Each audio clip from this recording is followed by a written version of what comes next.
The new LinkedIn Hiring Pro can't undo your last hire. The human postponer. They were the master of one phrase. I'll circle back on that. But 3 months later, you were the one doing all their work and wondering how big that circle is. But LinkedIn Hiring Pro can take the hiring load off your plate by automating the hiring busy work from the initial job post to scheduling interviews. Hire right the first time with LinkedIn Hiring Pro. Post a free job today at linkedin.com/quality. This episode is brought to you by Accenture. When your advertising operations fall out of sync, everything else follows. Spotify and Accenture are working together to reinvent the rhythm of ad sales, using automation, analytics, and smarter workflows to simplify campaign delivery and access better data across the business.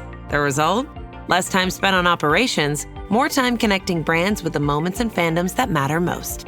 Learn more at accenture.com/Spotify. Hear that? That's now Crispy and McCrispy strips meeting Creamy Caesar sauce. Sounds extra crispy. Caesar sauce at McDonald's for a limited time. Ba-da-ba-ba-ba.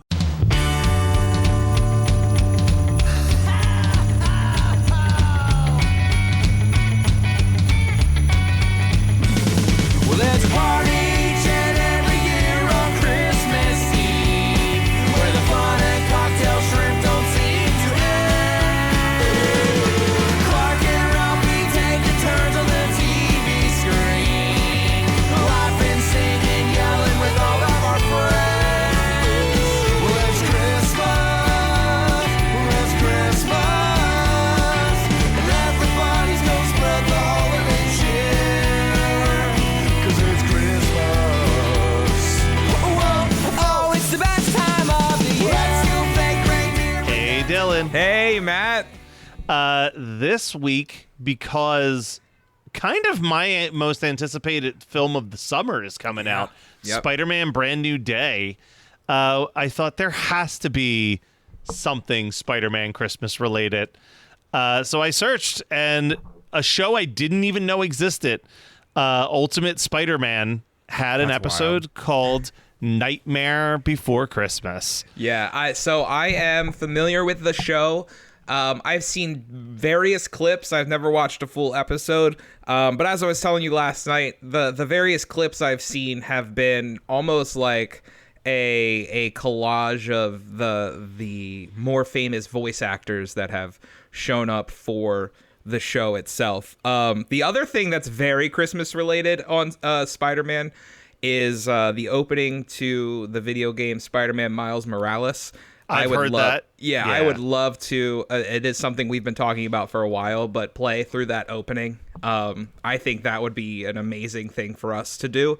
I would love for like I'll even bring the PlayStation up. Bring the PlayStation. Let's do it for the holiday live stream. I would love that. I'll bring that up, and that would be epic. Just to play through that opening. It's like the opening, like 45 minutes to an hour.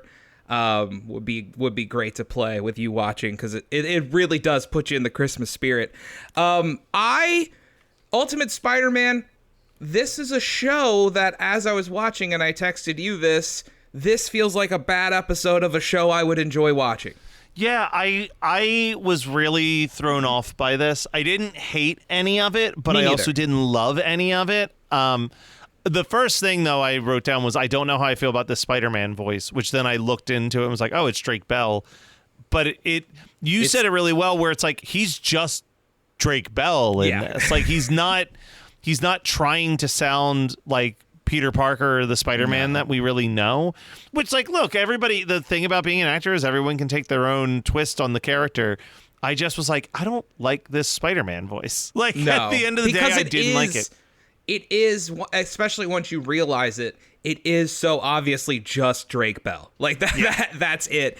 So that's all I picture. I will say there are moments of this episode that I really did enjoy. We'll get into the kind of rundown, although I feel like we don't really need to go step by step on this one. I'll go pretty simple on this. Go for the it. episode starts, Spider-Man sees that Shocker is robbing a bank on Christmas Eve. He gets involved, Shocker gets away, and everyone's upset that Spider-Man failed to catch the Shocker. And then Spider-Man also feels ditched by all of his friends on Christmas Eve, and he slips and falls off of I want to say it's a cliff. Was it a building or a cliff? It was a that building. fell? He was on the roof falls, of a building. Yeah. Yeah, he falls off of a building, but then he wakes up, and this was the first moment where I'm like, oh, this is fun. It's like a completely different animation style when he wakes up. And it was that bit where I thought this episode was going to be something that it wasn't. 100%. I really thought we were going to go through the different eras of That's Spider-Man what I was animation, ready for. and Yeah. that would be awesome. Like, let's just run through.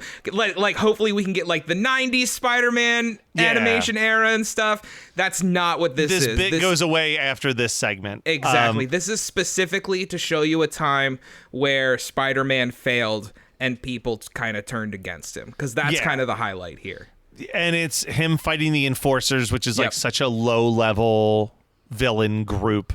But they escape anyway because his web shooters run out. And this is when the Devil and Angel Spider-Men show up on his shoulders. My favorite characters. I love that. I love that stuff in any form of medium, like alternative versions of a character. Like Yeah. you got kind of the blue Spider-Man here as the Angel. I loved when the Powerpuff Girls had like the Sugar Tough Boys or whatever the hell they were called. I love that stuff. So alternative versions of characters are right up my alley. The Little Devil has a great line where Spider-Man's like, "What is happening?" And the Devil goes, "Heck if I can tell you. I can only say heck. That goes against everything I stand for." I was like, that's a pretty good line.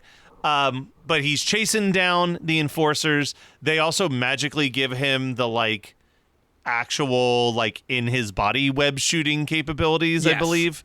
And then his truck goes off the bridge and he wakes up and it's Christmas Eve. And he sees the Shocker robbing the bank. He's back to the beginning of the episode. But he continues to fail at catching the Shocker. Yeah.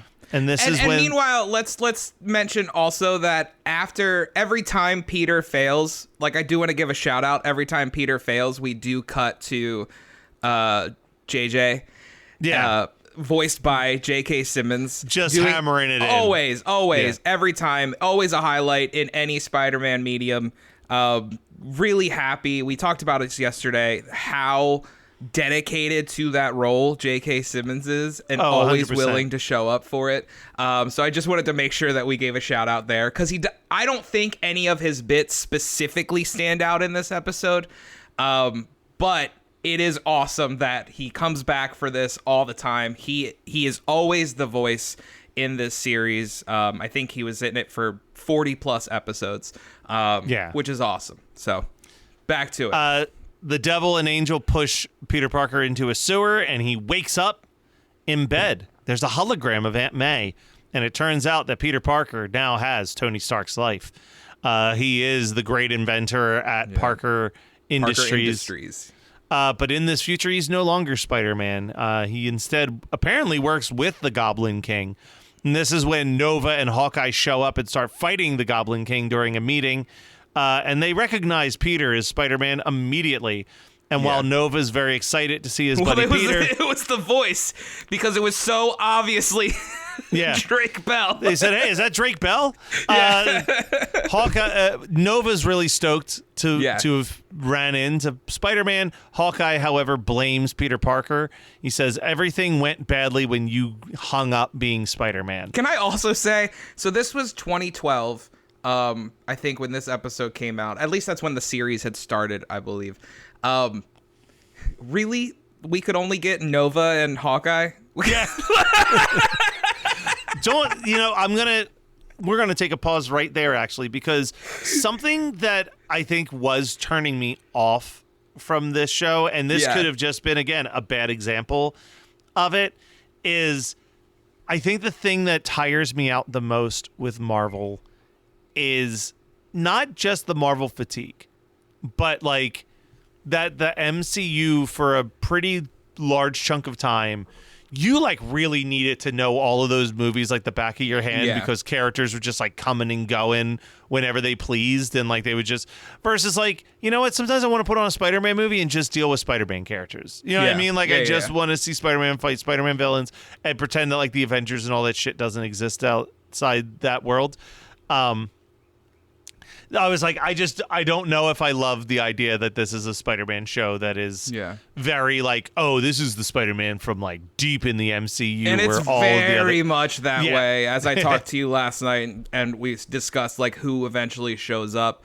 I will say, listen, I don't mind Hawkeye showing up, but I'm more like... I don't mind either one of these characters in the granular sense. Yeah, but I'm like, same. does this mean that like every episode of this show I have to fucking remember what team these guys are from whatever? But this is where the my favorite version, just because this is kind of where we're getting at. My favorite version of the Goblin is always the one that is an actual monster. Yes. Like whenever they depict a form of goblin, regardless of what version it is, whenever it's depicted as an actual monster, I'm always locked in. I love the way they did it here. I like the way that they did it in the first Miles Morales movie. I really love when they make him like just like a hulking beast. Yeah. See, I think I'm the opposite. I like the skinny goblin guy in a costume. Yeah. Anyway, the devil on Peter Parker's shoulder is like, see, look at this. You're still hated by your friends. But you should probably just never be Spider-Man. Look at all the great things that happen. Like, you're rich and you're famous, and if you become Spider-Man, everyone's just going to hate you again. But that's when Parker's like, no, I'm going to make the right decision. I'm going to be Spider-Man. I'm going to take down the Goblin King because apparently this motherfucker can wield Thor's hammer now. Yeah. And they get into a big fight, but it's revealed that this is all just a nightmare. This is a nightmare created by Nightmare. A villain that I barely remember. Voiced by Mark Hamill. Oh, didn't even clock that. Yeah. And Nightmare basically set this whole thing up to try to convince Peter Parker to give up on being Spider-Man. But it obviously didn't work because Peter Parker is too good of a guy. Peter Parker.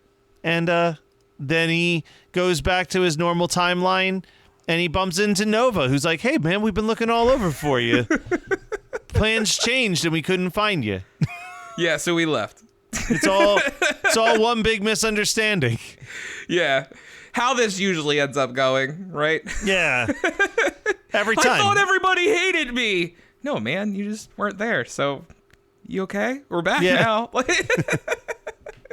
That's exactly how it goes. The amount of times that I thought people hated me when it was just a misunderstanding, like it's a Phil true. Collins song. It's also weird how much like shit Peter Parker has gone through.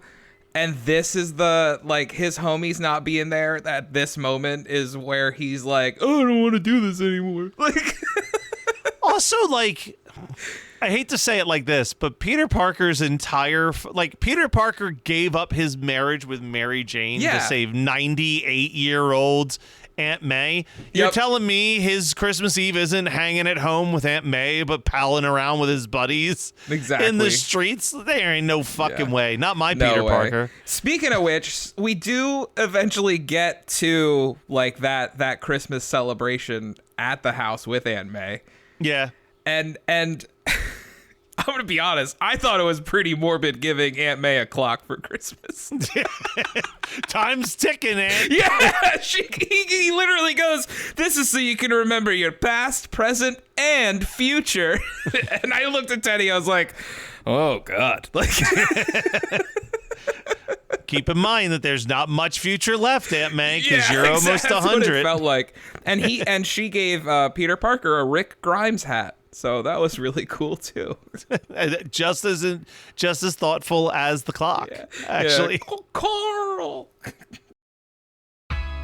This episode is brought to you by State Farm. Listening to this podcast instead of doom scrolling? Smart move. Another smart move? Getting help from one of State Farm's 19,000 local agents when you choose to bundle home and auto. Bundling, just another way to save with the Personal Price Plan. Prices are based on rating plans that vary by state. Coverage options are selected by the customer. Availability, amount of discounts and savings, and eligibility vary by state. If you want all of your data in one place, you need the Intuit ERP. I'm Damon John, and I run my growing business on Intuit Enterprise Suite. Learn more at intuit.com/ERP.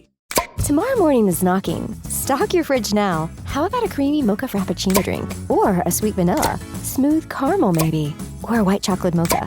Whichever you choose, delicious coffee awaits. Find Starbucks Frappuccino drinks wherever you buy your groceries.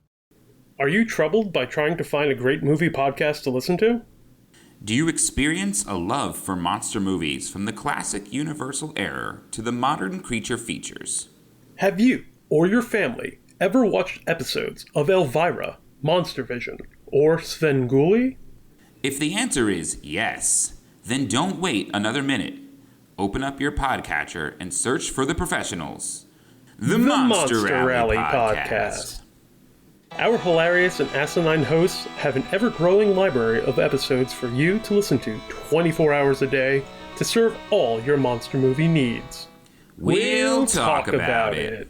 Man, I don't know. I don't have anything else for this, man. I like No, Squirrel I don't Girl. either. Squirrel Girl was super cute with the little squirrels hanging around her. Yeah. Justice Are for you Squirrel gonna Girl. Keep putting her out there. Are you gonna recheck this out? Are you gonna watch more of this or nah? I just feel like there is a better show under here, but I feel like it's a better show for people who want to watch from the beginning. Probably. Like who want to kind of lock in and they're like, okay, I'm going to follow this story through. And as we talked about, we've talked about on Geekscape News in the past, I would much rather, if I do eventually dive into a Marvel cartoon, I'm probably going to pick X-Men 97 over diving into this. I know there are multiple different levels. Were you a big watcher of the late 90s? Or was it late? Whatever. The 90s Spider-Man animation? I loved the 90s one. Yeah. Yeah. Here's the other thing. I'm looking at some of these episode titles, and we may have just watched a really rough season of this show. Yeah. Because, like, season 2, every single episode, not every single episode, but many of the episodes are just like the Lizard. Like it's just like, here's the villain that he fights. But when you get to the third season, they add this subtitle of Web Warriors, and it introduces a variation of Spider-Verse to it. Okay. And I feel like maybe this is just part of like a really fucking complicated season. Yeah.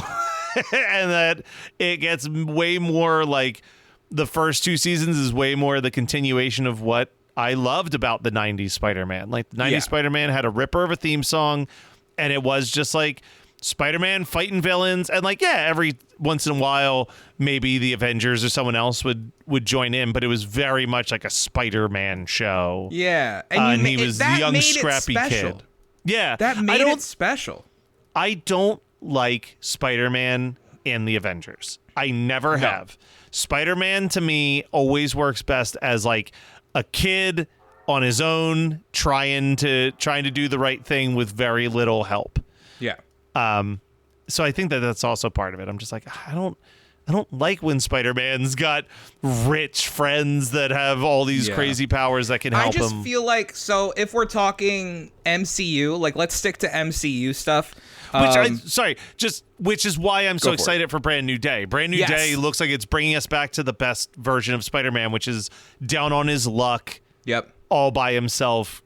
Guy just trying to do the right thing. And that's the thing is like we got one movie where the problem is the first appearance of Spider-Man in the MCU we got was literally an him with the Avengers. Like yes, it was a Captain America movie, but that was an Avengers movie. Let's be real. Yeah, the fact that they called that Captain America Civil War and not Avengers Civil War will never make sense to me. No, that one doesn't make sense to me.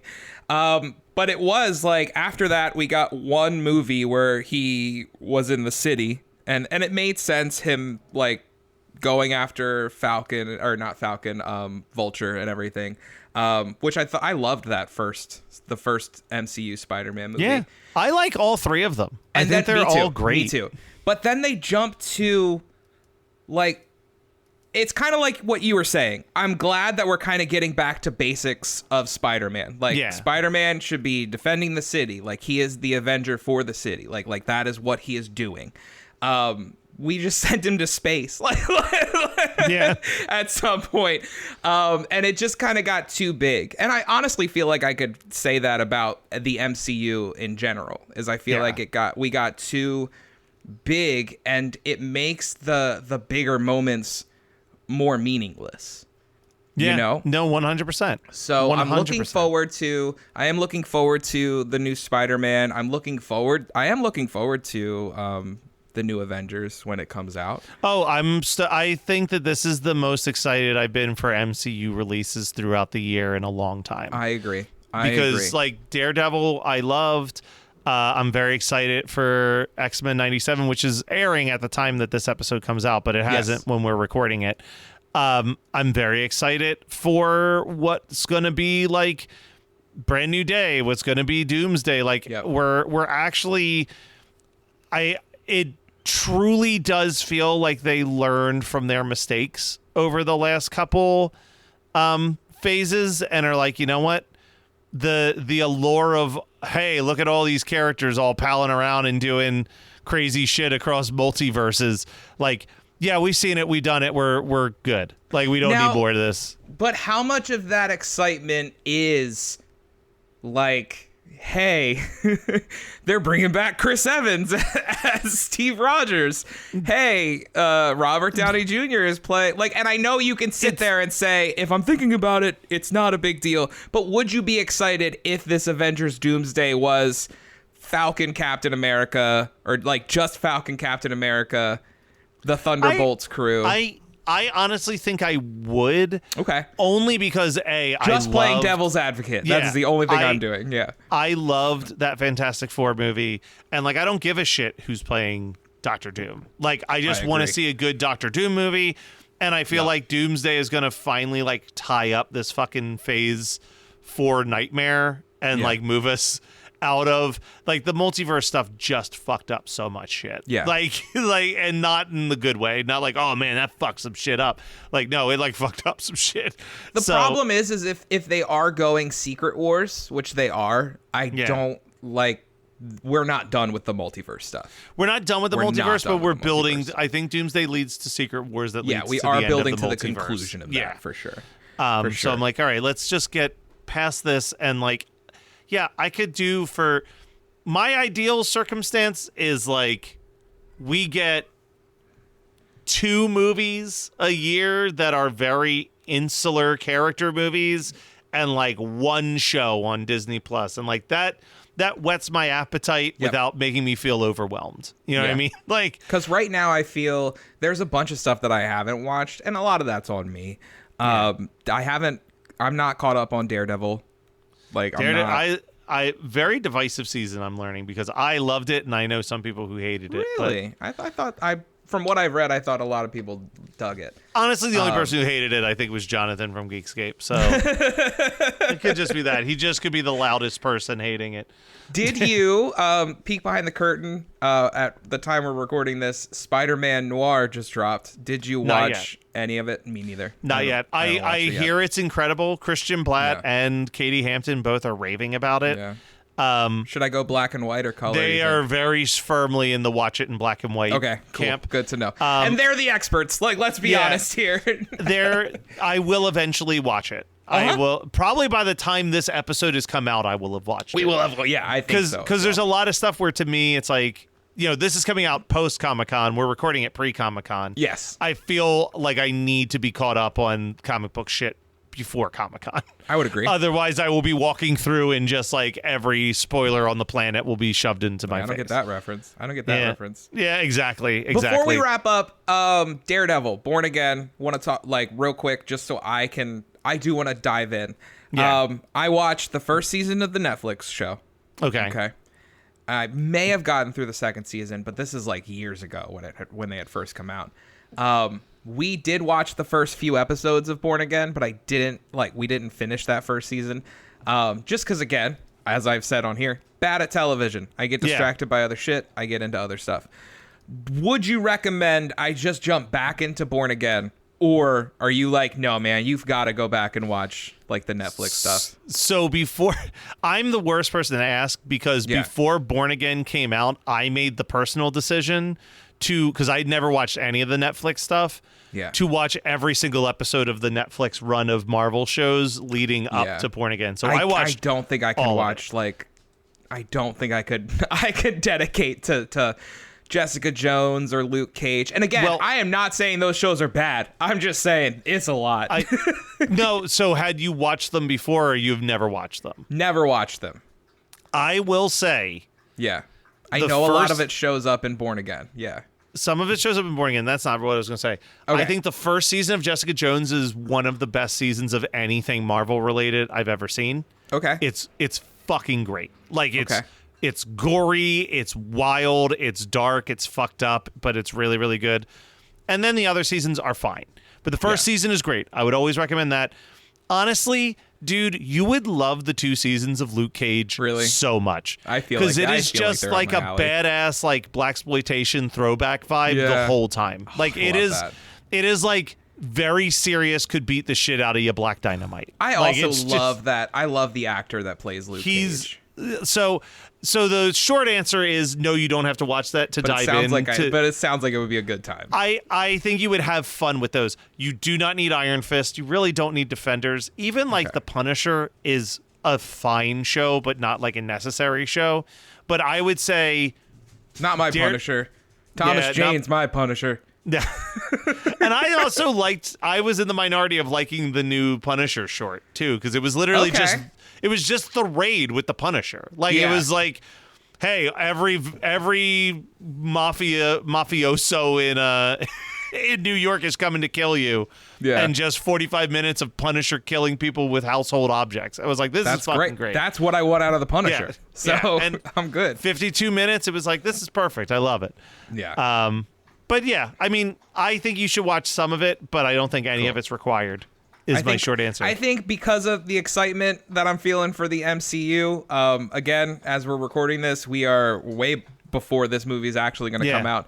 I think I'm going to dive in, man. Why not? It was for Barb and I. It was a fun like, hey, the kids are in bed. Let's like order Chinese food and watch an episode or 2 of Daredevil. Let's watch an episode or 2 of Jessica Jones. Like it was very good background stuff. But then like, I think the second season of Daredevil, we watched the whole season on a Saturday when we didn't have the kids. We were just like, fuck it. Let's just we literally had Daredevil on and I was like figuring out my taxes for the year. Like I was like filing like all of my bills while it was on. And I was like, this is just such a lovely laid back Saturday. Yep. Saturday afternoon. I love that. All right. Well, Dylan. Yeah. You're my Superman, baby. Oh, I'll be your Spider-Man, my friend. Perfect. Oh, it's a crossover. Hey, that book's happening right now. Yeah. Whoa, now we won't stop till the big ball drops on New Year's. Have a happy holiday. Have a great holiday. Have a merry happy holiday.